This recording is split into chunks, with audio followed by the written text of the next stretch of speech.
Athgarh block अंतर्गत मंचेश्वर पंचायत नारंग बस्त खेल पड़िया ज्योतिर्मयी यूथ क्लब पक्षर 35तम 2 दिवसीय भलीबल टूर्नामेंट उद्यापित हो प्रथम दिन में जिलास्तरीय 8 दल योगदान करते द्वितीय दिन में आंचलिक स्तरीय 12टी दल अंशग्रहण करते प्रथम दिन कृषिमंत्री रणेन्द्र प्रताप स्वाई जोगदे द्वितीय दिन जिला परिषद सभ्य बलभद्र बाघ मुख्य अतिथि धरित्री भूषण प्रतिहारी स्थानीय सरपंच प्रतिनिधि प्रियव्रत साहू कैलाश चंद्र स्वाई कार्तिक चंद्र खटुआ राजकिशोर खटुआ अनामचरण सामल कखड़ी सरपंच कल्पना छता प्रमुख अतिथि माने जोगदे प्रथम दिन विजेता कटक उपविजेता भांगीरपुर द्वितीय दिन विजेता नारंग बस्त उपविजेता बाड़ी दल को अतिथि माने ट्रॉफी और पुरस्कार प्रदान करते ज्योतिर्मयी यूथ क्लब समस्त कार्यकर्ता और सभ्य उपस्थित रही सहयोग करते धरित्री भूषण प्रतिहारी आज बहुत रोमांचकर कार्यक्रम है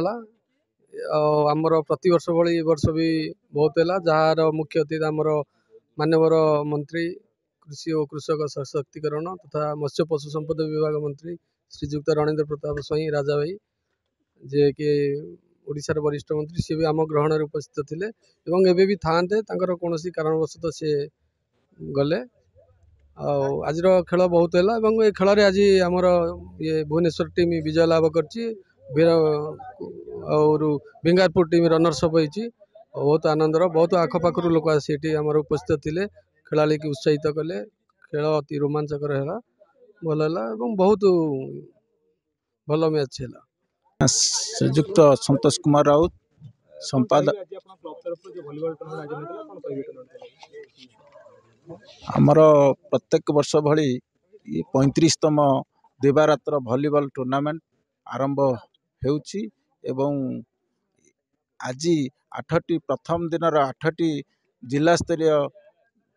दल योगदान देथिले तादरे भुवनेश्वर दल माने चैंपियन लाभ करछन। कटकरू प्रभात कुमार सकाळ खबर।